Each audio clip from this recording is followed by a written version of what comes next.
can regurgitate the same tactics, techniques, tips, all these type things over and over, but there's some very important things that are going to keep us on the mountain longer. I feel like hunters should be ambassadors for healthy eating. I think that we have this all wrong. He's going to go, and he's got to go, and if he doesn't, it's like a crack addict. I'm not even kidding you. You know, we've gotten to a point where we're so busy. Our society today is just a buzz. You work your butt off to get that meat.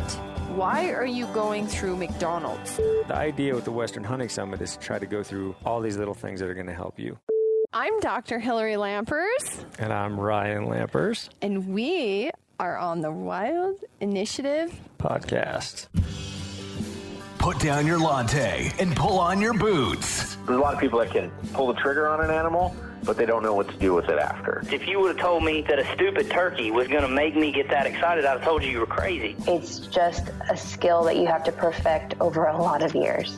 Hunting is a tribal activity. We've lost the tribe. We can't even hunt together anymore. Well, the people that are anti-hunting are usually pro-abortion. So kill the people, save the animals. I just remember riding my horse back to camp with the northern lights and the moose behind me, and I'm like, this is why I've done this. This is as cool as an experience as I will get. Hi, this is Jim Shockey. This is Sam Sohol, the public land bus guy. Hi, I'm Kimmy Greentree. Hi, this is South Cox with the Western Bowhunter Podcast. Hey, this is Ben Dedamonte, a.k.a. Shed Crazy. You're listening to The Wild Initiative. Hey, yo, welcome to episode 121 of The Wild Initiative. The Wild Initiative is brought to you in part by the Go Wild app. All right, y'all, you have been listening to me talk about the Go Wild app for the past several weeks. You've heard about some of my favorite features, the things I love about the app, but really, I'm just gonna lay it out again for you here straight. The Go Wild app is the fastest growing. It is the ultimate app for all y'all who love hunting, fishing, and the outdoors. Yes, if you really want to generalize it, Go Wild is a social media app. The social part is a huge aspect of it, but it is so different from, say, like Facebook or Instagram. There is a true community, and I have never seen such engagement with my posts. Whether you're just simply asking a question, maybe you're sharing a hunt, a harvest photo, or just checking out cool content, I've never seen anything like the community you find on Go Wild. Go Wild has pretty much the best giveaways in the industry, and they are happening constantly. They've given away full sets of camo, swag, coolers. Just recently, they gave away I think $700 Garmin watch. Y'all, an app, a community does not get better than what you find on Go Wild. And the best part is it is absolutely free to you. There is no membership fees. There's nothing you have to pay. All you need to do is download the app and you create your profile and you're in this awesome community. So really, there is no downside. At minimum, y'all need to go check it out. Head on over to thewildinitiative.com/GoWild. You can check out my profile and all the stuff I've tracked and shared, and you can download the app from there. Again, that's thewildinitiative.com/GoWild. Check out my profile, download the app. And y'all, I want to give a huge shout out to Sawyer Products for their continued support of the podcast. Sawyer really has been a long-term supporter of the Wild Initiative and Living Country in the City, and just a huge thank you to them. Make sure y'all check out their website at sawyer.com. You can find the best products when it comes to water filtration, insect repellent, sunscreen, and first aid. Y'all, I use this stuff constantly. I've used it almost every day on my trip so far. So make sure y'all head on over to sawyer.com and check them out. As a reminder, if you are a fan of the podcast, if you really enjoy all of the content I'm putting out, make sure you just take a moment, even if you don't think you can contribute, to head on over to my support page. That's thewildinitiative.com/support. There are lots of simple suggestions on how you can really contribute and help out with what I'm doing here with the Wild Initiative. Even stuff just as simple as heading on over to iTunes or Stitcher and leaving a quick rating or review helps a ton. ton. Making sure you're subscribed to the podcast, subscribe to my YouTube channel. But if you really, really want to take that next step, become part of the Wild Initiative family, make sure you check out my Patreon page. It's linked there from my support page, or you can head on over to patreon.com/The Wild Initiative. There's some really awesome rewards, and you get these rewards even with a contribution of just $1 a month. That's $12 a year. There's options for decals, hats, special stuff that only my Patreon subscribers can get access to, including your own private podcast feed, which is 100% ad-free, which, to be honest, I think is the hands-down most valuable reward. There's a ton of you that listen to this podcast every month, and honestly, if even just half of you headed on over to the Patreon page and committed to contributing just $1 a month, it would help me grow this podcast a crazy amount. So make sure y'all check that out. All right, y'all, on to today's episode. I have been on my elk hunt, and unfortunately, while I've been on my hunt, I ended up messing up my ankle a little bit. My Achilles tendon got pretty crunchy and really swole up pretty bad. In addition to that, I'm kind of in and out of the mountains. I still have project work that I need to be doing. So I took several days, and I stayed with the StHealthy Hunter himself, Ryan Lampers, and his wife, Doc Hillary Lampers. And they were kind enough to put this California hunting hobo up for several days, and I could not be more grateful to them. On one of our nights, we sat back, we were having a good time, and we decided to throw on the headsets and record an episode. And we really go through a lot of stuff about just how, as hunters and people in general, we can live more healthy and fulfilling lives. And then we also talk about a really exciting project that we're working on together. I'm helping them out with the website for Western Hunting Summit 2020. It is coming back, folks, when we talk all about that. And so you really want to make sure you check out this episode, especially those of you who really want to learn how to be more consistently successful in the backcountry, find out about Western Hunting Summit. So without further ado, episode 121 with the StHealthy Hunter, Ryan Lampers, and Doc Hillary Lampers. Well, y'all, we are here. I am out here in Three Forks, Montana, at my new home. I've officially moved in. Oh, my gosh. I think you have. Our older daughter was a little concerned yesterday when she said, "How long are you staying?" And you said, "I'm living here now. Don't you know that?" And she was like, "Really?" She was kind of like not sure if she was believing me or not, but she's like, I just need to know if I've got a new house guest. But yes, I'm here in Three Forks, Montana with Doc Hillary and the StHealthy Hunter, Ryan Lampers and Hillary Lampers. StHealthy. It's like a Jim Carrey movie. Healthy. Well, you got to make sure people spell it right. So I know people spell it wrong. Actually, people spell it right. Their spell check checks it for them and spells it wrong. So that's usually where we have the problem. There you go. But I'm out here on my elk hunt, and some of my plans fell through. And Ryan and Hillary have been kind enough to let this California hunting hobo, who also had a giant swollen ankle for several days, come rest his weary head for a few days. Yeah, I saw a trash can and Epsom salts. Yeah. I know, I while saw you're that working too. on your computer. I was like, what's That's going one way on to here? fix that Are thing. you constipated? Are you drinking some Epsom salts? I didn't know. I'm not drinking the Epsom salts. I'm soaking my ankle in them. Well, it's kind of funny because I leave every morning at the same time for work, and you are sitting at the same spot at the counter with your computer, and I come back at night, and you're sitting at the same spot at the computer, and I'm like, though in has fairness, 8 to 10 hours gone by, and you say, no, here I am. You're working, granted, and you're working for us too. So granted, but yeah, you've made a nice little cubby there at the counter with your Epsom salt. Yeah, sometimes the foot is in the garbage can or whatever that is. Sometimes I it's haven't not. yet actually seen the foot in the garbage can. In fairness, there is a little bit of proof. When you leave, I'm typically in a giant pair of fuzzy deer pajamas. Pajama pants. Sometime throughout the morning, he disappears and comes out not in those jammies anymore. With a pair of jeans, but typically the same shirt that I've been wearing for 3 days. But I always like to start about the podcast. You know, I love introducing people to the outdoors, to hunting, and a lot of the people that listen are people that did not grow up in the outdoors. You know, they're not walking through, you know, the fields with granddad's gun.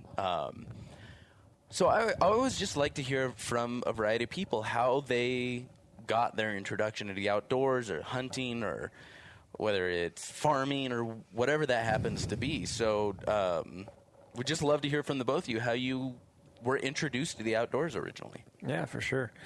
I guess I was not one of those kids that is like an adult onset. I was raised right out of the gates. My whole family was into hunting. My dad was very into hunting. I think in the early days, like, he used to do a ton of bird hunting, like a lot of upland game, more so than big game, to be quite honest. He really wasn't into big game as much back then, but, you know, he would come back with, I don't know why, but he'd come back with, he'd put all his birds in a sleeping bag. Don't ask me why. But I remember when I was a kid, he'd come back and he'd, you know, come home and drove a little tiny Toyota truck, and he would haul that old gold-colored sleeping bag in the house, and he'd open it up, and there'd be all his birds from the weekend trip. You know, a bunch of pheasant and quail and chukar and huns and all that kind of stuff. So that was my introduction. I got to see him come back with stuff all the time. So I had like this extreme want to go do that stuff, but he never took me. Like, he didn't take me until I was about 10.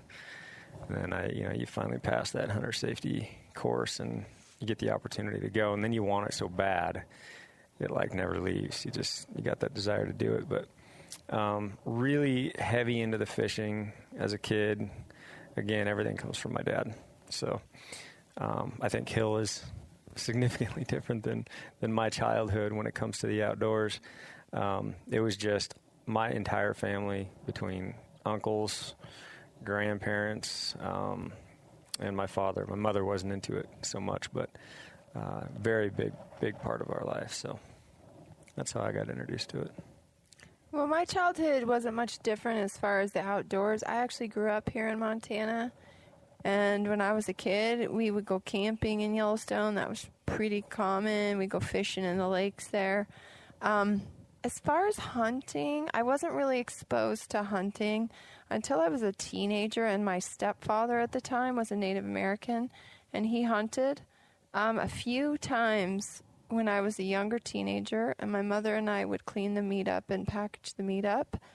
And this was mainly out of necessity for food, truthfully. And then when I got to become an older teenager, he just decided that he didn't want to hunt anymore. And he stopped that, and he gave all his weapons away. And I would say that my parents turned more anti-hunting. It was an interesting change at that time. But truthfully, when I met Ryan, he was really the first person that I met that introduced me to what I call the real hunting, you know, like a family that basically everything in their life revolved around hunting, fishing, and work. So then getting, you know, when you met Ryan and, you know, you kind of learned what he did and his family did and I guess your style of hunting, what was it that drew you to that? Like, what did you see in that that was really different? Hunting didn't draw me to Ryan. That is what drew her to me. It was all my hunting skills. When I met Ryan was a fly fishing guide in Alaska. He was 21. He was a baby-faced, shy boy I who saw was the literally pictures. afraid to talk to me. But he was also hot girls are hard to talk to. They don't. I think the mystique of Ryan, and if you know Ryan or you've seen him through social media or whatever, the mystique that Ryan has now, he's always had. I think it's really his ability to be cool under pressure, to really love. I mean, he really, really loves the outdoors. I mean, now that I'm around the hunting industry, I meet people that have passion for it. But I have still never met anybody, with maybe the exception of his father, is that his dad's passion for fishing and hunting, I mean, they have this thing that just draws them to the outdoors, and me not having been around that type of energy before, it was very intriguing. So I think that what drew me to him was more of that. He was also very straight-laced and good. He didn't drink. Good. So good. He didn't drink. He didn't.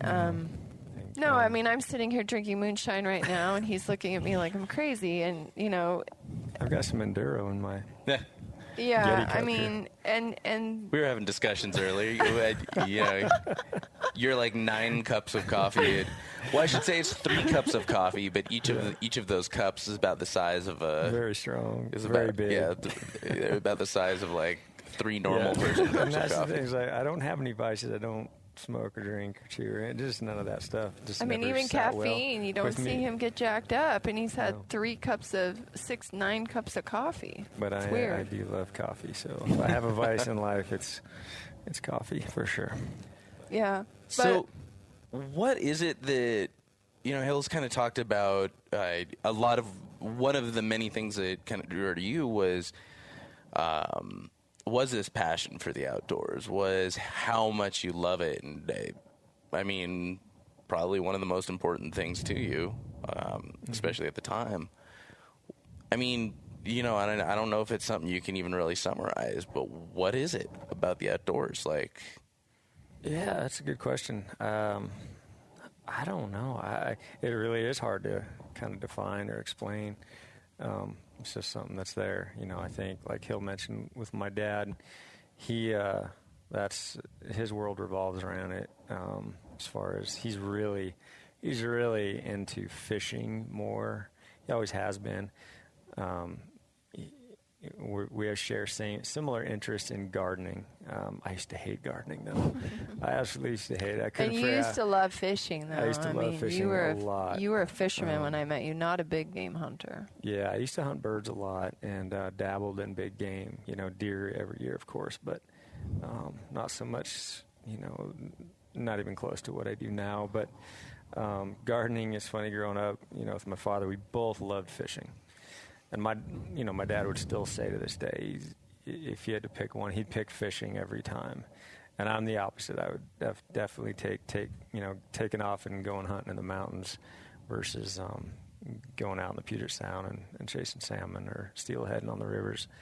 I'd take hunting every time. We're different there, but just same passions, but a little bit different. Our gardening interests, I used to hate gardening. I used to absolutely hate it. I couldn't for the life of me figure out why a guy would want to spend time growing stuff and pulling weeds when he could be out steelheading on a river. It just didn't make sense to me, and I used to make fun of him all the time. And then, I don't know. I think you're kind of cheap by nature, and you started figuring out that like food, well, no, like what happened was I married a very health conscious lady I was more into gardening than he was when we got married. I was more into the well, she's very into very organic everything, and I didn't used to be that way. And we've all seen the prices of organic produce in the store, right? Yeah. So growing it yourself is very cheap. Now it's time consuming, but it's addicting. Once you get into it, flavor profiles of everything that you grow yourself is so much better than what you buy in a store. Go try to find a store-bought tomato that's actually got taste to it, or a carrot. So yeah, my interest changed a lot. I really got into gardening. I think, with the kids as well, it's definitely progressed. But food has always been, whether it's going out and picking mushrooms, or, working the garden or hunting or fishing for food. That's kind of what drives me, a lot of me, to do these certain activities that I love to do now. But it really is hard to define. I don't know. I don't know what calls me to the mountains. I just know I need to be there, and I love it up there. So I have a theory. I do really well up there. The pheromones alone. of the mountains call Ryan in, and then his pheromones call in the animals to their death. It's like when the fall hits. Well, now it's not just the fall. It's like every season of the year. But it used to be like the fall would hit, and you would there's just this like pull that he has, and you could just see it in his face. It's like he's gonna go, and he's gotta go, and if he doesn't, it's like a crack addict. I'm not even kidding you. And any woman out there who's married to a guy like him absolutely knows what I'm talking about. Yeah, and that's a big part of it. And that, I think, again, it's hard to explain for myself, but I really like challenging myself. That little bit of danger, I think. There's always a sense of that. And just knowing that I can overcome, and like this is so much fun. These things that we do, whether it's fishing or hiking or camping or hunting, and we enjoy it so much. You want these people that haven't had access to it to enjoy it just as much. Maybe they just haven't seen it. They haven't been exposed to it yet. There's definitely a lot of value in that. Just by I have gained so much from this community that, everyone knows my story if you listen to our podcast. But, people share things with us all the time. And not just maybe learning to hunt, provide for their family, give to grow food or to bring food home from the harvest, but, like their health. And I think that's the thing as you get older. I tell patients all the time, like 22-year-old patients, and they're in front of me and they're not taking care of themselves. I'm like, barring any horrible circumstance, you are going to be my age someday. And you probably want to feel good. Like you want to feel like I feel at my age, right? But that takes a lot of work. And so you have to do the work. And it's like that as you get older, you start to realize like all those things your parents and your grandparents said to you that you thought were so crazy, and you go, it's so true. It's like now you see fewer years in front of you than you see behind you. And people are realizing that, they want to feel better and they want to make better lifestyle choices. And so would you say that's kind of what Hunt Harvest Health is about, is filling out your life a little bit, making better lifestyle choices? What's the idea behind Hunt Harvest Health? So I guess I came up with it. I thought it would be really cool if, when it comes to like the podcast, like I say, her community was very different than mine. I've tried explaining what I do with her community, and I think it's really cool. My community, if I want to call it my community, a hunters type, outdoorsy type people, see the benefits of what her community provides, which is health and a different kind of lifestyle. And so when we did this podcast, it just seemed like, well, it's kind of a good fit. I don't know how hunters are going to take all this health talk. I was like, I don't think hunters want to listen to me But I think a lot of hunters are like me, and we love it so much, we want to be able to do it until we're 80. It's kind of like we say that all the time. We don't want to have to stop doing this when we're 50. I mean, crud, I'm 45 right now. I'm getting close to that. Sorry, man, you only got 5 years left. I know. Better make the most of it. I want to be able to do this till I'm extremely old. And to be able to do that, you got to take care of yourself. And that's through food, exercise, just health, everything. So, my wife will sit there and talk about all these important issues that doesn't really get talked about in the hunting community. We can regurgitate the same hunt talk tactics, techniques, tips, all these type things over and over. But there's some very important things that are going to keep us on the mountain longer, health-related things that she's a book of knowledge on that are very helpful for my community. And I thought it'd be interesting to run with that. I think she was a little hesitant in the beginning, like, why would these hunters want to hear about blah, blah, blah? And then, we started talking about things that guys want to hear about, like testosterone, super important things. Worse than women and their hormones, men and their testosterone. But there's so many different health topics that, we all have to deal with. They're always going to be there. And so, surprisingly, a lot of people have kind of glommed on to tying those together, the hunting with the health. And we should all be ambassadors for healthy eating and food and anything. When we're hunters anyway, we should be leading the charge in eating right, eating healthy, wild game, this and that. Well, it's so interdependent on each other. It's, because we all, a lot of people ever, how many times do you hear, the organic meat. Mm-hmm. It's healthy, it's lean, it's this and that. But it's even more than that. It's interconnected in the way, like, you're going out on the mountain. You want to be prepared. You want to be eating clean before that. Mm-hmm. I mean, shoot, the other day I was out with Brian Barney. Yeah. What did we eat just before that? I think I had a very greasy pulled pork sandwich. He had a big old burger. We each had a beer. And we decided it would be a great idea to go on to go gain 1,500 feet in altitude over the course of like a mile and a half. I don't know. Brian Barney might be well conditioned for that, though. I was going to say Brian Barney's a mountain goat, but me on the other. With a wrecked Achilles, I don't know. Yeah. I mean, I'm in bad enough shape as it is, but, we were both kind of laughing because we're like, yeah, that was. Walk down, we were both kind of, our guts were rumbling a bit, and we're like, that was not a wise pre-hunt meal.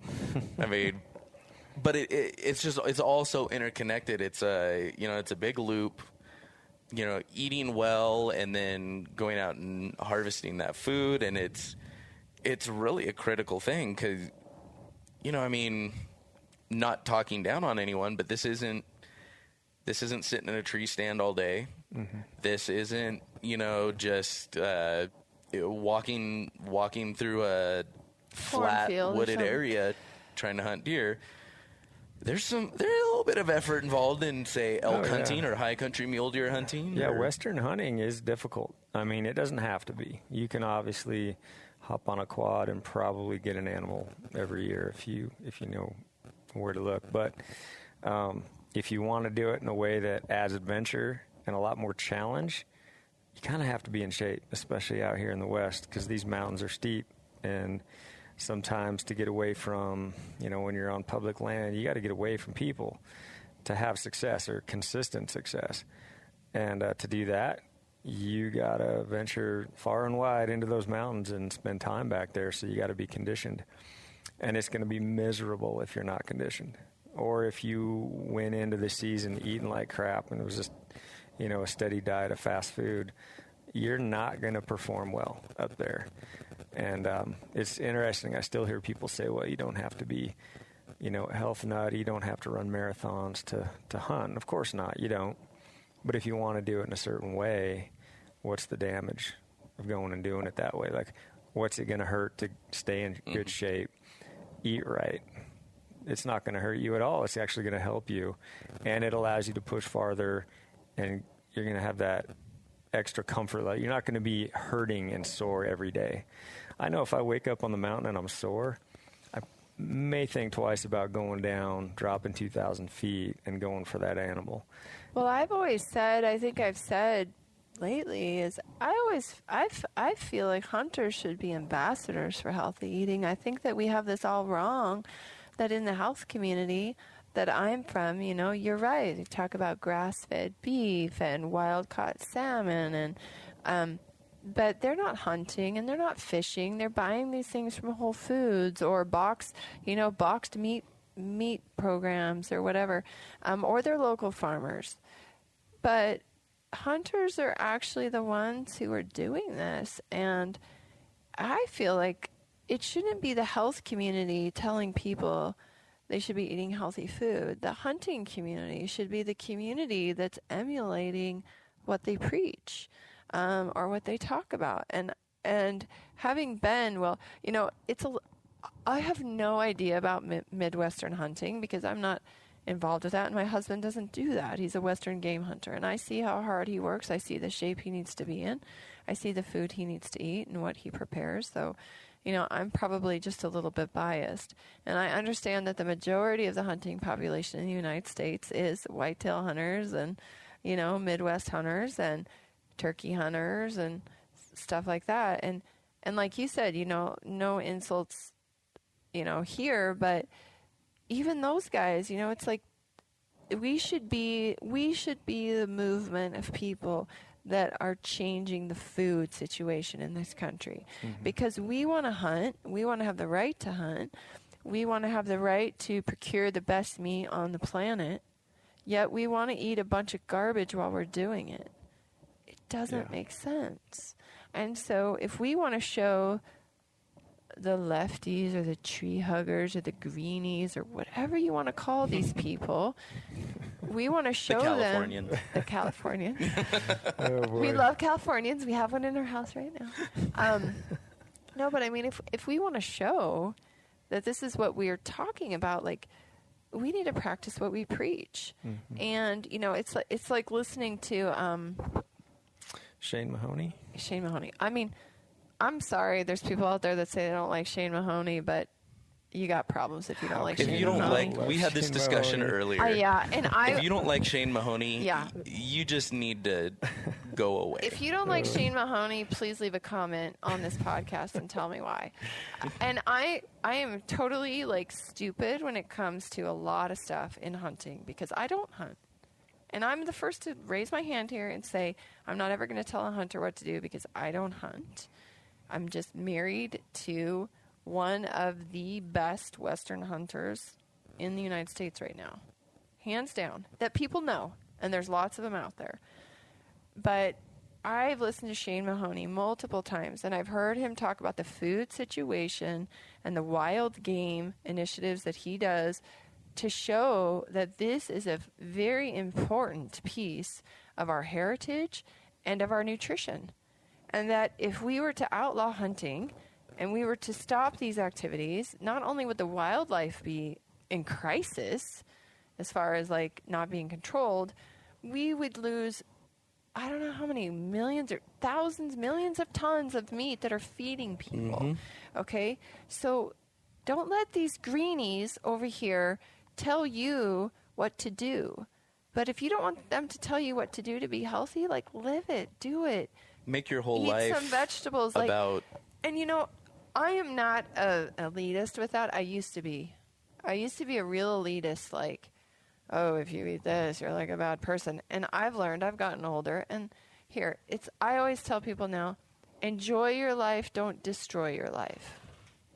That means if you want to have a drink once in a while, if that makes you feel good, and great, have a drink. But don't have a bottle of wine every single night. It's not helping your health unless maybe you live in Italy and like I don't know, those people over there, I don't quite understand it because they can have a bottle of wine every night and they live to be 100, but I don't know. But I mean, or like a cigar or whatever. Okay, you can have a cigar once in a while, but you know, probably having a cigar all the time, it's not good for you. We know that. It's, you know, cigarettes, all these things. Like, be an example, and you can still do things in moderation. You can still enjoy your life. You can still go to Dairy Queen, Randy Newberg, once in a while. But, like, don't be Randy doing got it. me on that kick. I actually had a couple like handing out dilly bars at the TAC events and all this. You know, that my kids are, like, now screaming for every day. Well, we got a dilly bar. We got to go get another one. But that's what I'm just saying is, like, I really feel like the hunting community should be at the top of this. Yeah, and it's interesting. Like, now we've kind of talked about, like, the other side of the plate as well. Because, you know, we hunt, but I love gardening. It's become one of my favorite things to do. So growing things and feeling that other side, knowing where, you know, you've heard the phrase, the old cliche, you know where your food comes from. You heard it a billion times. it's nice knowing where the entire plate came from. And so growing it ourselves, doing that as much as possible, you're still limited. I mean, heck, we're in Montana now. Our growing season got pretty short. But yeah, all that especially stuff, this year. Yeah, no kidding. We've already had a freeze.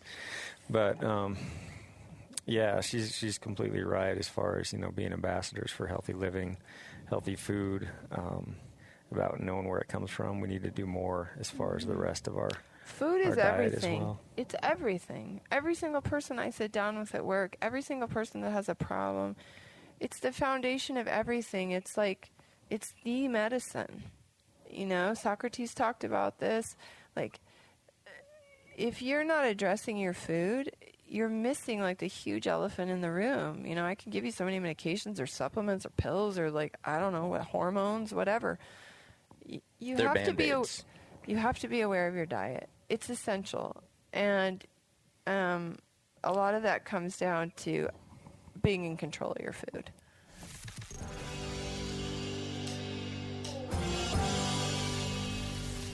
Hey, y'all, we're going to take a quick break right here so I can introduce you to the fine folks over at Live Bearded. Y'all, I have always been skeptical of beard oils, beard products, and I couldn't find anything that works for me. I have a really wiry, scraggly beard when it gets longer, and generally I look like a homeless guy, and nothing really worked to tame it until the guys over at Live Bearded sent me up with a sample pack. The beard wash, the oil, and the cream, it all works together to get your beard clean and healthy looking. And let's face it, it smells great. And we're talking manly and earthy here, not some weird fruity scents. So if you or your significant other has a mane that needs to be tamed, make sure y'all head on over to Live Bearded. And as a special offer to my podcast listeners, I've got a code for you, TWI10, that'll get you 10% off your orders. On top of that, Live Bearded is giving away $10,000 in cash. And every $5 you spend on the Live Bearded website is an entry.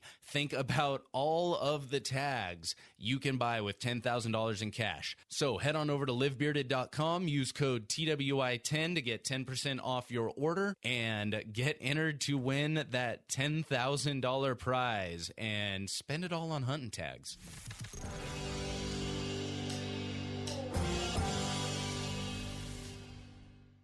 So, say somebody's listening to this and they're like, I hear what you're telling me, I get what you're laying down, but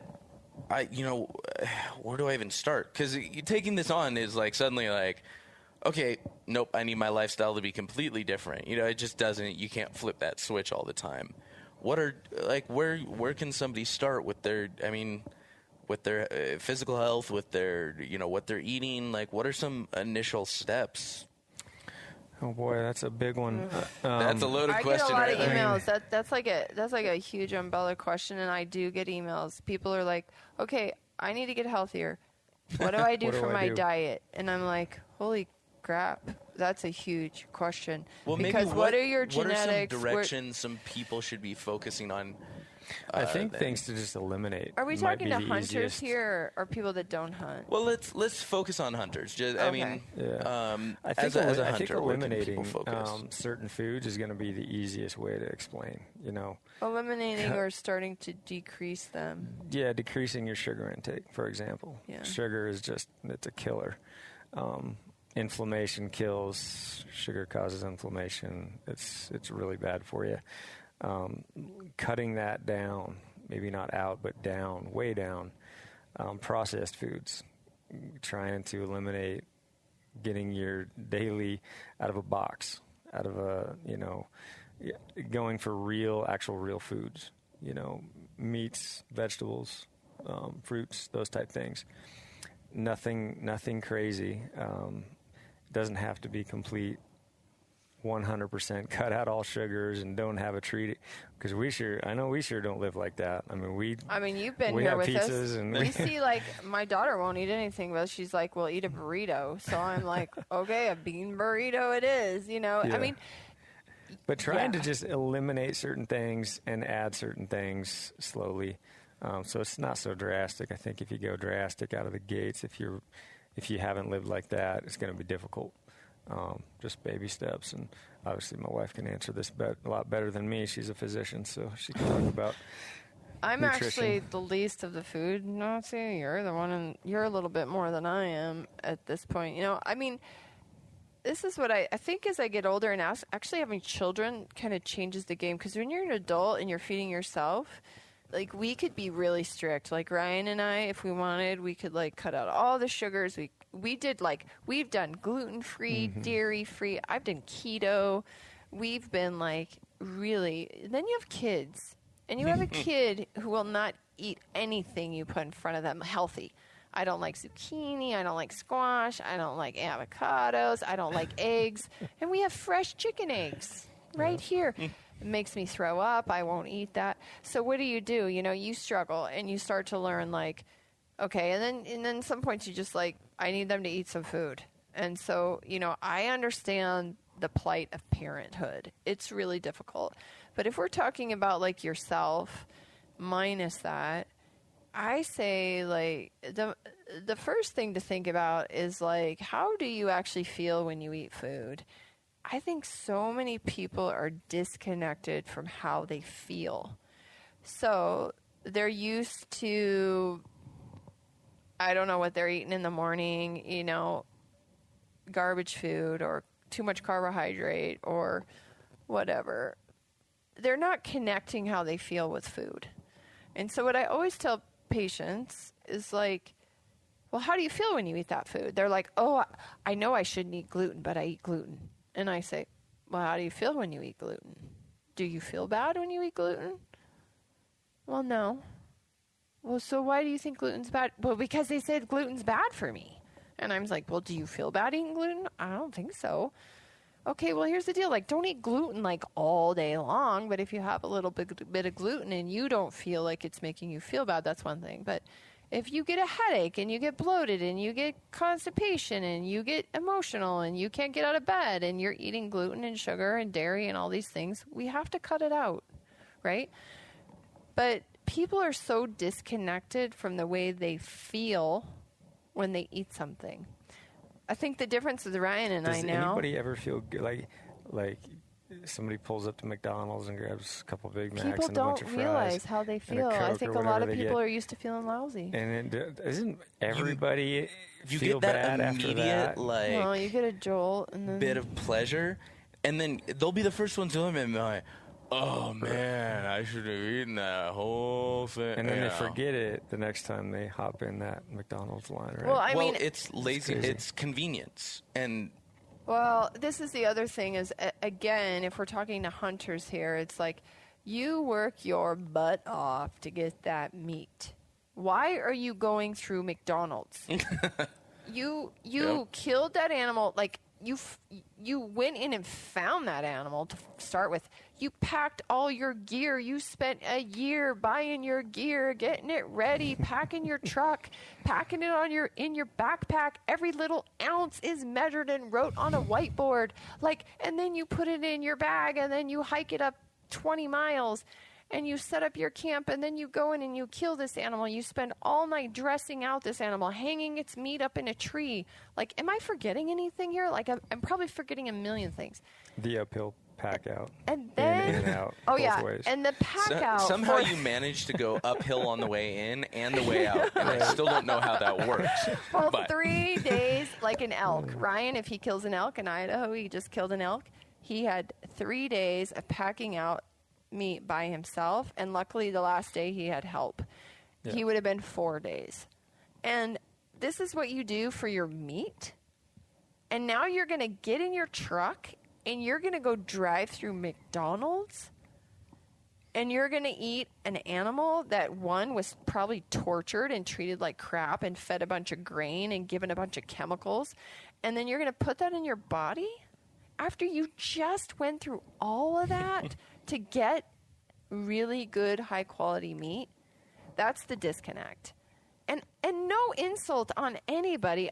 Hey, we've come out of the mountains, and we're just like, oh, my gosh, hamburger a would greasy be burger so sounds good. good. For sure. Because you've built those calories up. But, it's just like... it's not... You tried this one time, you're like, okay, I'm gonna eat healthier.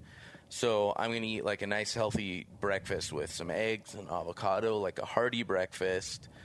Okay, well, I did it this one day and I didn't feel better all day. Well, you've got it's not always an immediate connection. No, it actually takes at least 21 days to... You develop antibodies against food if you actually have an allergy to them, and it takes over 21 days to actually clear those from your body.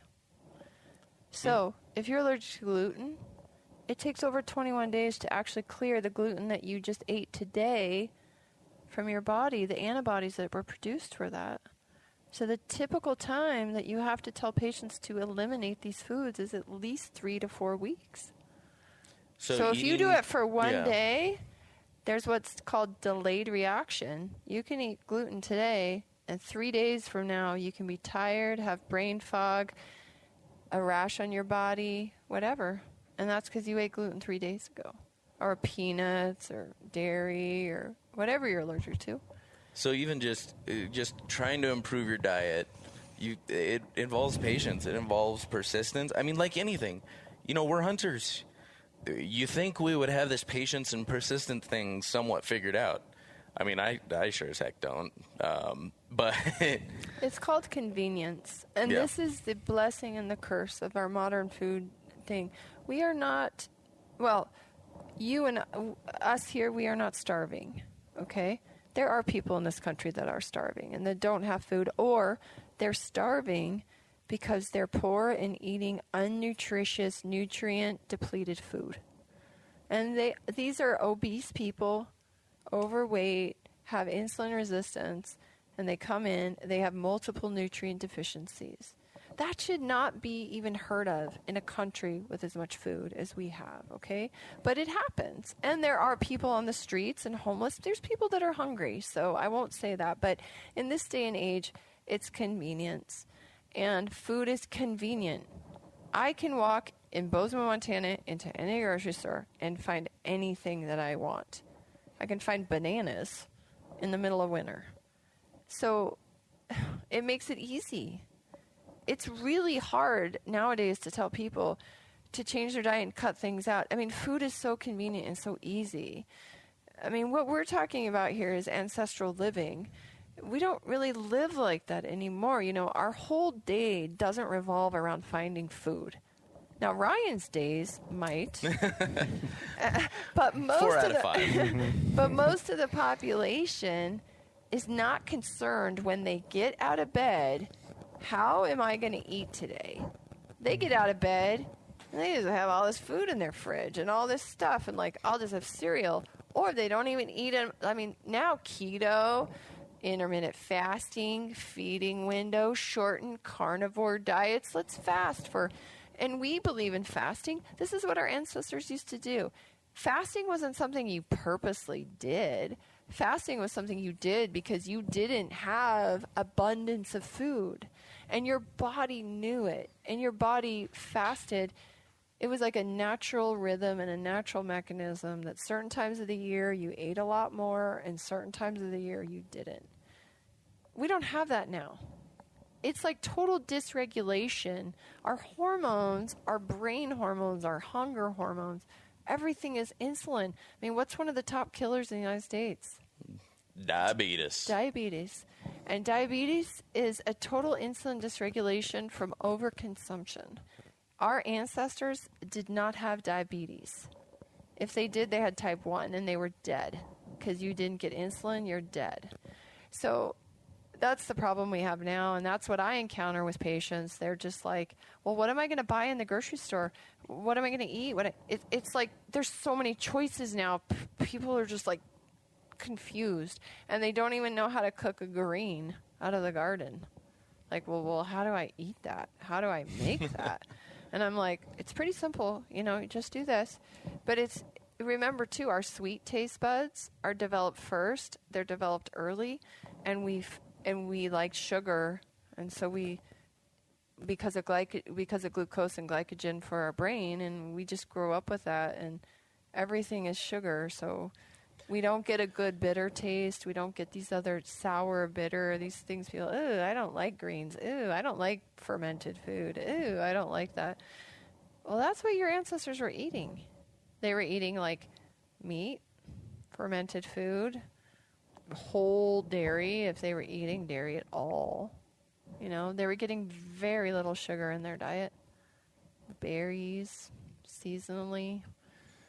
You know, it's just a different world. We are like, you know, moving into the most wonderful time on our planet as far as technology and advancements and knowing the human body and understanding, and we're going down some weird black hole of people just becoming like apathetic and over consuming. And with these advancements, we're forgetting, we're moving past some of the inconveniences and some of the negatives of the past, but we're also abandoning what was good and healthy and beneficial to us as well.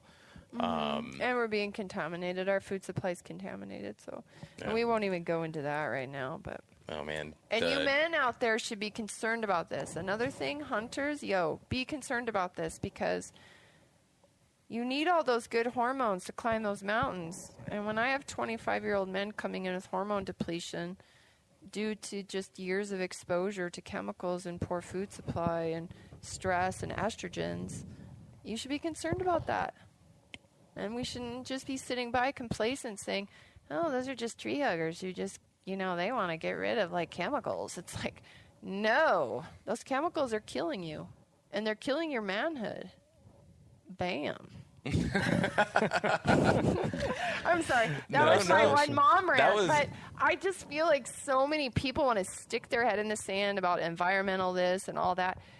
It comes down to our bodies. Our bodies are like the planet. And we're on a cycle just like the planet, just like the moon, just like the sun, our circadian rhythms, our sleep. Everything is dependent on that. Our hormones are dependent on that. It's extremely clear that, you know, plastics and all these added estrogens are having an effect on us. And they make our lives easier, just like the convenience of easy, cheap food. I mean, it's so, like, I think when you were talking about the food, I mean, the one thing that I look at is, you know, we've gotten to a point where we're just busy. Our lives are busy. Our society today is just a buzz. People putting too many things on their plate, you know.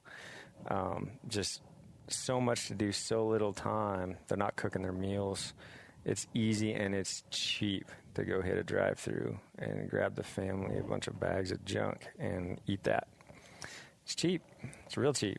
But it's also and it's changing, though. It's horribly not becoming bad for that cheap. They're raising the prices slowly. Yeah, so it is. It's a convenience thing, and it's very understandable why people do it.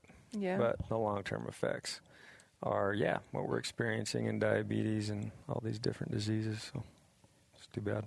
Yeah. So switching gears a little bit back to something we were talking about earlier, talking a little bit about, you know, once again, sharing this knowledge, sharing passion and everything. One of the things, you know, we had met before, we had talked a couple of times, but kind of really how we've gotten to know each other is an upcoming project that is coming back for 2020, the Western Hunting Summit. Mm-hmm. And, you know, I'm helping y'all out with the website, and in theory, if everything works correctly, the week this podcast will be coming out, hopefully, I think same day we should hopefully be announcing a little presale for Western Hunting Summit 2020. We've still got a lot to do, so there's the stress level just raised a little bit in the room. For sure, lots to do. But yeah, so, you know, this I think is something that is super valuable, especially for a lot of my listeners who are maybe lacking a lot of the basic knowledge of hunting. Mm-hmm. A lot of the stuff, you know, from ground up that you may learn from family or from experience, people that are coming in first time. And so just let's give these folks a general overview of what is Western Hunting Summit. So, we came out with this last year. We had an event in June right here in Bozeman, Montana. And what it was is basically trying to have somewhat of a mentorship style class program, 4-day event, where we could just cover everything. Last year, it was very much tailored around, just like in the name, Western hunting, but it was more of a backcountry overall to it. It was trying to get guys comfortable with the backcountry. How do you find consistent success? What are some of the things that'll help you? Hill and I, we put this thing together. I came up with a handful of presenters who I felt would be very beneficial in giving information, valuable information to people. And, and I also brought some guys in that would absolutely blow you away with these ridiculously hard workouts and kind of show you what are some of the things that you can do to try to get in shape for these big adventures that we take. And it was a huge success. It was a ton of fun. We had spent a couple days on the mountain for kind of a hands-on approach in the beginning, an overnighter. Had llamas. Mark Livesey with Tree Line Pursuits brought his llamas, so we were able to pack a pretty nice camp up on the mountain. We spent time glassing for animals. We saw 8 to 10 different black bears that day, 6 different grizzlies, quite a few elk. We saw goats. We saw mule deer. It was just a fun night on the mountain, and kind of taught people a lot how to glass. And the idea with the Western Hunting Summit is to try to go through all these little things that are going to help you. If you're a novice, even if you've had some experience, there's going to be some information pieces, whether it's digital scouting, e-scouting. Maybe you're not a guy that has access to go scout your area, your unit, your state. Maybe you're coming from the East Coast and you want to figure out how to tackle an area.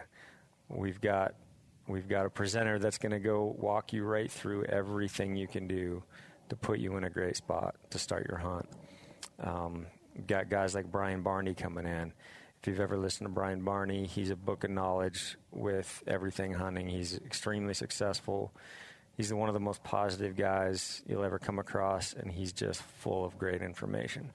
So I had him there, Cody Rich. I had a whole host. I had Randy Newberg come in and talk about elk for a couple hours and some of the things that he does to find success. And the idea behind it was to try and cut anyone's learning curve by a couple years in those few days that we had with him.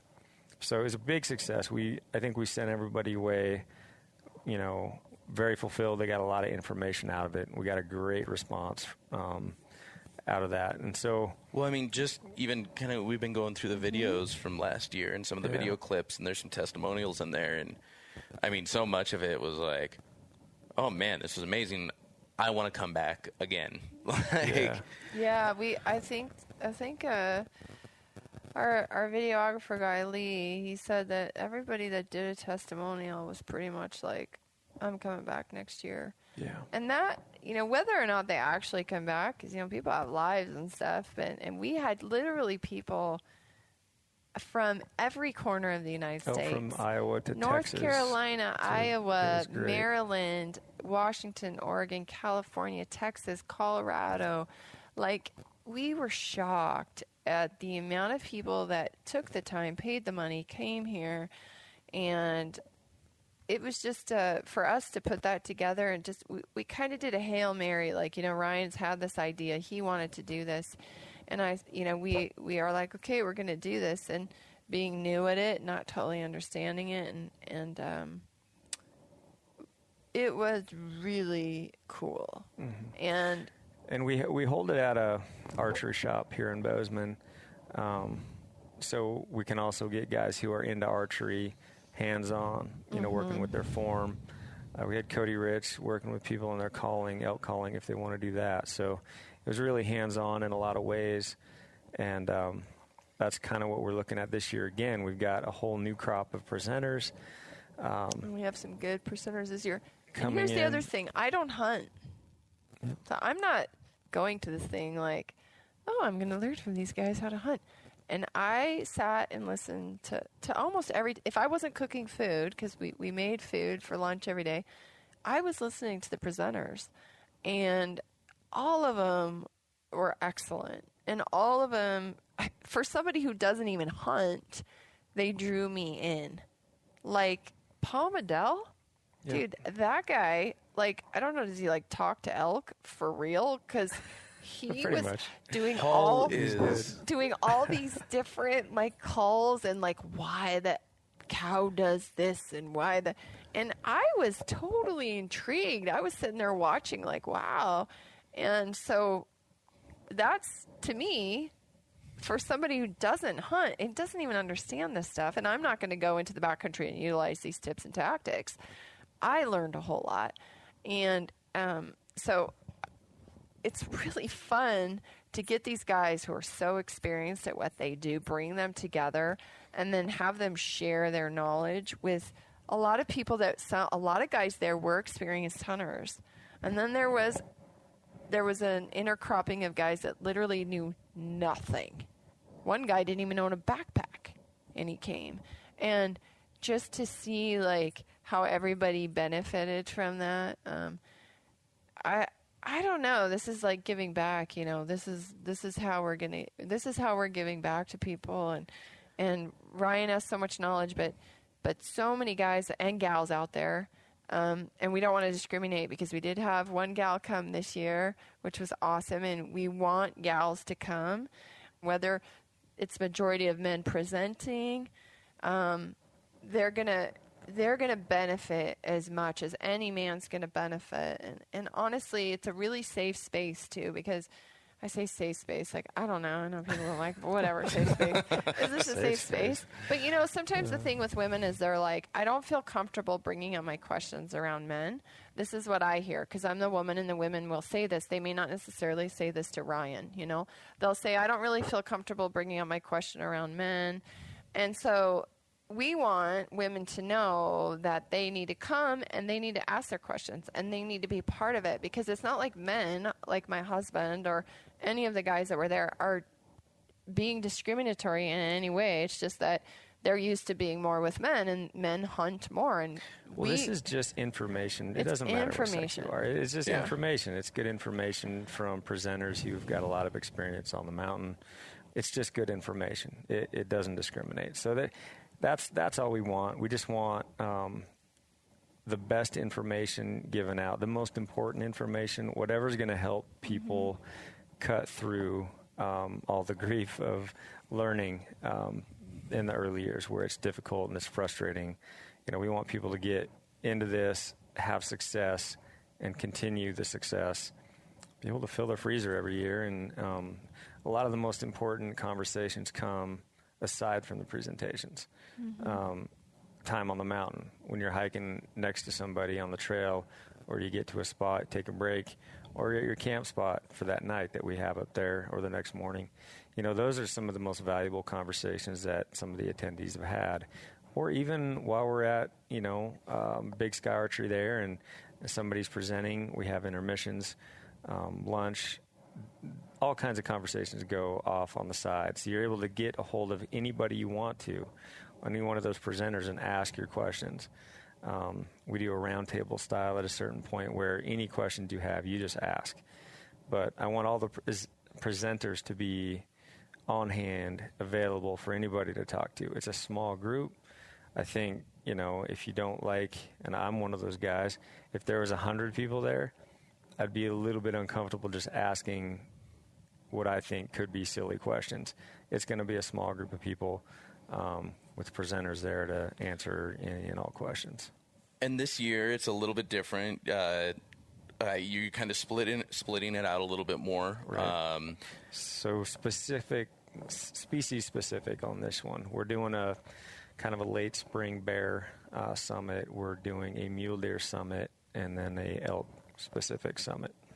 3 different summits. And and I mean, as you said, it's definitely, you know, I've kind of been privy to the lineup a bit early, and it's, I mean, you know, from all I've seen, it is definitely, as you said, it's the most consistently successful people, you know, that people would recognize. Yes, there's always somebody out there that's you know, getting it done every year. Sure. But the people that will be recognized, and and I don't.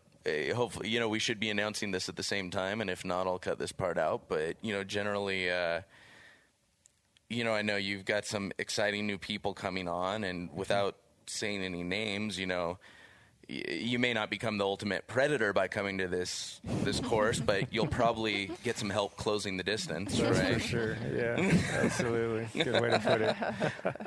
Joking about that one earlier. We've got some presenters that were with us last year. We've also got some new ones that a lot of people requested from our survey last year. We did a survey, and we got a lot of requests, and we tried really hard to get those requests fulfilled. And then some of the guys, maybe they're not the most heard of people out there, but they are consistent, and I think that's the most important piece. That's kind of how I want to be, and that's how I want the presenters to be. Consistency.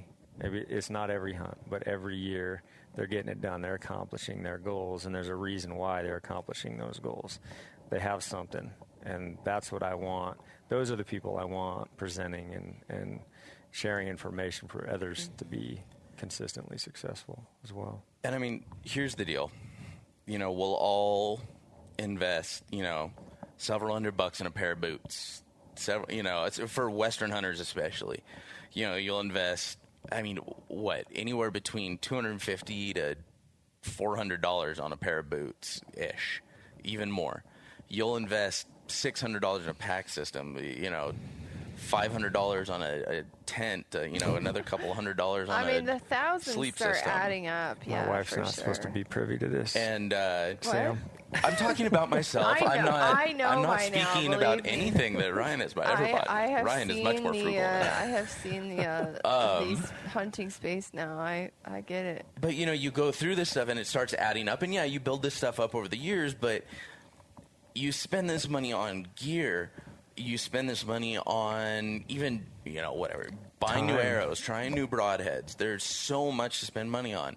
And then you drop, as a non-resident coming here to Montana. Montana's an expensive state to hunt when you don't live here. Oh, it's over $1,000 and there's for a combo, cheaper places to go, but, you invest this money in a tag and all this gear, and you don't invest in yourself. Yeah, you may spend some time shooting, you research online, but, what's a bigger waste of money? Spending 3 years not filling tags, or spending a little bit of extra 1 year and filling your tags every single year? Right. Yeah, there's a lot of, time, effort, and money spent. When you're just getting into it, there's just a lot of information you don't have. So finding success can take years. It can take a lot of years. When you look at the numbers, even elk hunting as a whole, typically it's 10% of the elk guys are consistent. And that's pretty consistent throughout a lot of states. So, investing in knowledge and cutting the learning curve, I think it's dollars well spent.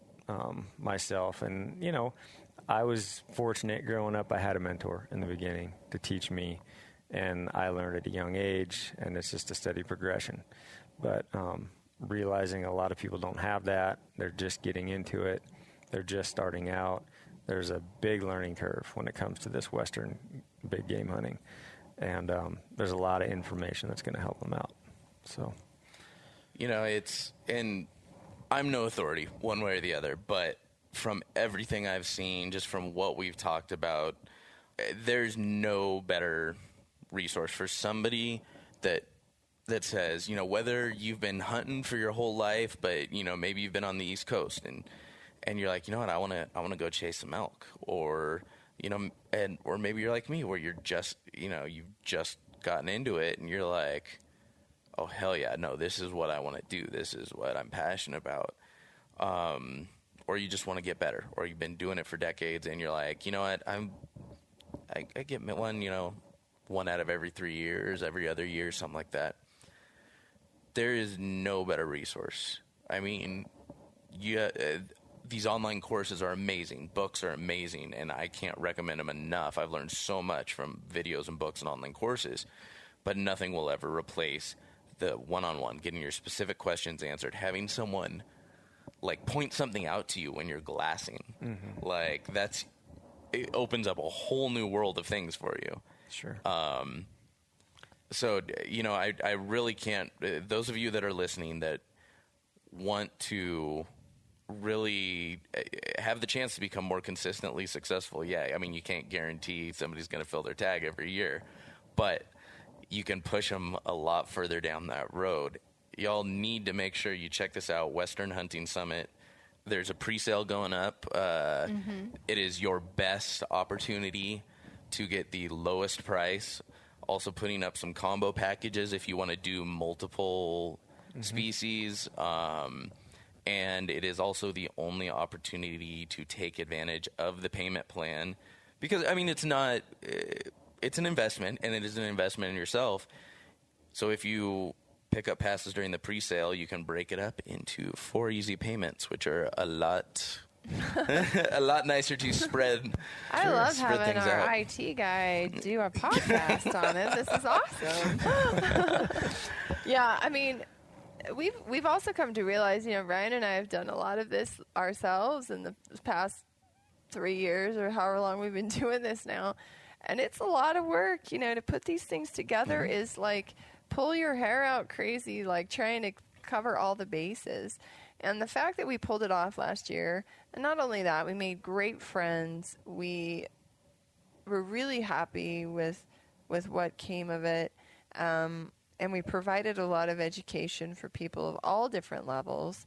It's like now we're at that point where we're like, you know, we need a team of people to help us make sure that this is all working right so that we can continue to provide great content and we can have the best speakers and, like, you know, everybody can learn from each other. So, man, having somebody like you is like, you're saving my life right now. Let me tell you, it's awesome. And the website looks amazing. And if anybody out there needs website work, like, get a hold of Sam because he really knows what he's doing. So I'm going to plug you right there just because I think it's awesome. I am okay with that. And on a side note, you know, we talked about the education piece of it. It's just a fun time, man. It's a good experience. Like we head up the mountain early in the morning, and you know, we hike a minimum of 5 miles, however far we can get up to. And we're glassing along the way, and we're glassing at our destination. Well, you're treating it somewhat like a hunt. It's very similar to a hunt. You know, we're packing the snacks that we would take on a hunt. We're testing gear. We're talking about gear. And, you know, we're kind of showing guys areas that we would camp at certain places and stuff like that. And yeah, the glassing and how we would treat, you know, a bull or whatever that we're looking at. How do we go about getting that bull? Those little kind of things that, man, it's just fun. It's just a lot of fun, you know. I think last year's event we did 12 miles. It wasn't the longest hike in the world, but for 2 days, I think a lot of guys had some adventure in that. You know, there's a bunch of creek crossings, and it's just a fun time. So I think a lot of people enjoyed that part of it was the mountain time, not just the, if you want to call it class time or, you know. But yeah, we provide good food, lunches, dinner on the hike and everything, and then I was gonna say it's we food, entertainment, good time, friends. Yeah, we had birch barrels there making food, and Brinker singing, you know, right at the campfire. It was really cool, and we're gonna do a similar to that this year as well. So, well, y'all make sure you head on over to westernhuntingsummit.com. Check out the pre-sale. This is going to be a limited time pre-sale, so make sure y'all, this is the only way. It sold out last year. Confirming again, this event sold out last year, so if this is something you think you may want to do, hop on this, because once again, best price you're going to get, only chance to take advantage of, you know, splitting up those payments into a payment plan, and to be honest, there's a good chance it'll sell out, you know, before the main general on sale. So make sure y'all hop on that, get some passes. I mean, if nothing else, if you love hunting, it's another excuse to show up, learn, and talk about hunting. And you get to come to the amazing Bozeman, Montana in June during the Mule Deer or the Elk. I was going to say, it doesn't get better than that. It's a great place, yeah. Yeah, it's a great place to come. And okay, so. All right. One thing I always like to end with is, you know, someone like myself, you know, maybe they've been watching you guys run into you at an expo or something, or just run into you in town, and they're like, you know, this stuff all sounds really interesting. I love the idea of hunting. I'm excited about the mountains, but I just didn't grow up with this. There's so much to learn, you know. I don't know. It's too intimidating for me, but I like the idea of it. You know, what maybe words of inspiration, encouragement would you give that person, you know, to really encourage them that they could do it? Maybe, Hill, if you want to go first. Well, since I don't do it, I don't know. My words of encouragement might be more related to. So I do have words of encouragement maybe for the spouses or to the women or the men who don't hunt and have spouses who do, is to just be patient and understanding, and to make sure that you are also doing what you love to do. If you don't love to hunt, while your partner's doing what they love to do, you do what you do. And that will make it easier for you. A lot of people struggle with this. A lot of women especially struggle with their partners being gone and doing this. And so I would say that for those people. And then, like we were talking about before, you only have one body. And your body's your vehicle, and it's what's going to get you up the mountain. It's what's going to do these things for you. So I would say if you do anything, you know, whether it's baby steps or full-on diving head deep in, you know, start taking care of your body.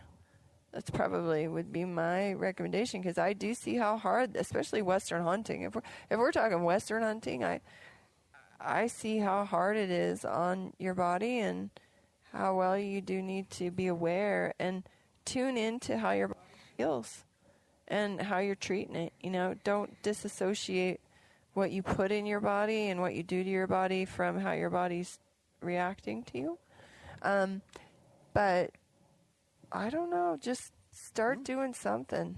Just, you know, take care of yourself somehow. Eat better, start exercising some, get more sleep.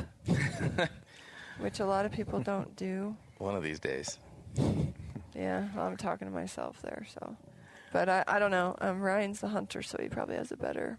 What would you, if somebody kind of came up to you and said, man, what you do is awesome, and I'd love to do that, but I don't know, man. I don't think I'm capable of something like that. It's a lot to chew off, yeah. I think for somebody who hasn't done it, but they have, like, this inkling that maybe they want to try it or start somewhere. Man, honestly, I think find someone who's done it, who loves it, who has a passion for it, and can mentor you in a way. Mm-hmm. I think whether that's adult onset, whether that's a kid, teenager, whatever age that you just want to get into it, it's find someone who absolutely loves being outdoors. Whether that's in fishing, whether that's in hunting or camping or whatever, just hiking, and find someone who has a lot of knowledge in that, and that's it's gonna provide you a better experience, a more positive experience, if you're not just fumbling through it and putting yourself in jeopardy in the mountains. And what I wouldn't recommend is going on a solo week-long hunt with poor gear and not knowing in grizzly country, how to navigate and where you're at and all those things. I would definitely recommend, and again, I've said this a few times, I was fortunate to have mentors. They taught me, they took me through all those baby steps in the beginning. They made it fun for me. That grows on you. You want to do it more, and the ball keeps rolling. And then eventually you're out there on your own, for an overnighter, and eventually you're at 10 days. But that's not for everyone. And eventually you're at 2 weeks, and eventually you're like... It's not going to be for a lot of people. And hey, and if you can't find a mentor, make sure you sign up for Western Hunter. There you go. There you go. But there's a lot of people out there that have a passion for the outdoors. Yeah. Hunting, fishing, camping, you name it. And I'm sure there's more than enough people that'd be willing to give some of their time up and share that with someone else who wants to get into it. Awesome. So if people wanted to follow along online, where can they find you? Where can they find Hunt Harvest Health? So yeah, for me, I guess I'm mostly on IG these days. StHealthy Hunter. StHealthy Hunter with an H, STH. StHealthy Hunter IG. We do the Hunt Harvest Health as well. HuntHarvestHealth.com. WesternHuntingSummit.com. BentHerbalistHemp.com. You got all we the didn't talk irons about in CBD, the fires. but we do CBD. And yeah, we try our best. You know, we're a 2-person team. We're adding more people. We do have some great contributors. I will plug our website and our recipes, our stories, our blogs. If you like to read, Joe and Emily, they're contributors from Pennsylvania, so they're kind of in the other world. We do have a great blog on there from Joe, who came to Western Hunting Summit, about his experience afterwards doing a DIY bear hunt, and they've really been great contributors. So go there if you want to see that. We've done some writing on there in the beginning too, but we just love this community. We want to make this community healthier. That's called a late and too much moonshine. We want to make this community healthier, and that's by just helping people understand, how important these really simple things are, and that you're already halfway there.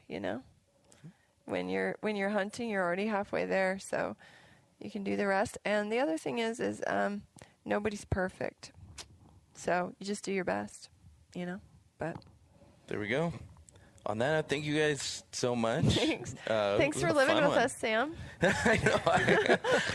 You've become a great addition to the... Yeah. See you tomorrow morning. I know. I'm like... I'll be sitting at Oh, my gosh. I'll be sitting at the counter. I'm hoping I can sleep in. Yeah, you might be up before me, I'm hoping. That would be my dream tomorrow. But yeah, he's got the full routine of letting the dogs in and out when they ask There we go. for it. Yeah, I remember when I first showed up, I'm like, am I allowed to let the dogs out? And I'm like, all right, you're in open, anchor back in. He's figured out the locks on our doors. Well, I how to work apologize them. that tonight you're going to have to sleep in the princess bed again. But yeah, it's a comfy princess bed, and I don't have to worry about falling out after I've had a couple of moonshine. So it works. On that note, maybe I need to sleep in the princess bed. I'm hitting the stop button on this one. Okay.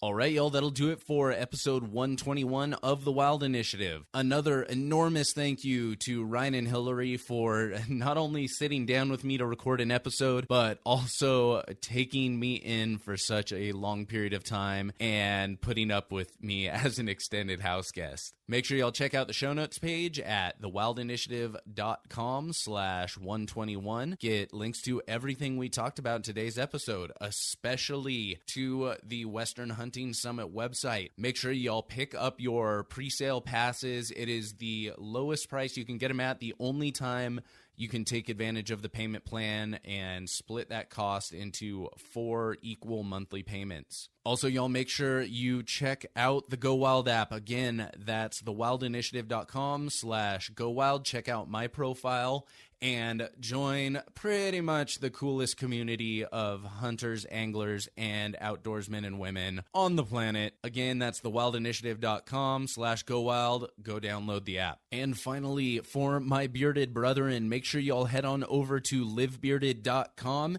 and check out all of the awesome and incredible smelling products to help you tame that mane. Remember, as a special offer to my podcast listeners, if you use code TWI10, you get 10% off your order, and you also still get those entries into the cash giveaway. That'll do it for this week, y'all. I'm excited to talk to you again next week. But in the meantime, I hope this podcast inspired you to get involved, get outdoors, and plan your initiative for the wild. Thank you for listening to The Wild Initiative. Please take a moment to leave a rating and review on iTunes or Stitcher. And head on over to thewildinitiative.com to get show notes, check out the blog, gear discounts, other podcasts from the Wild Initiative family, and more.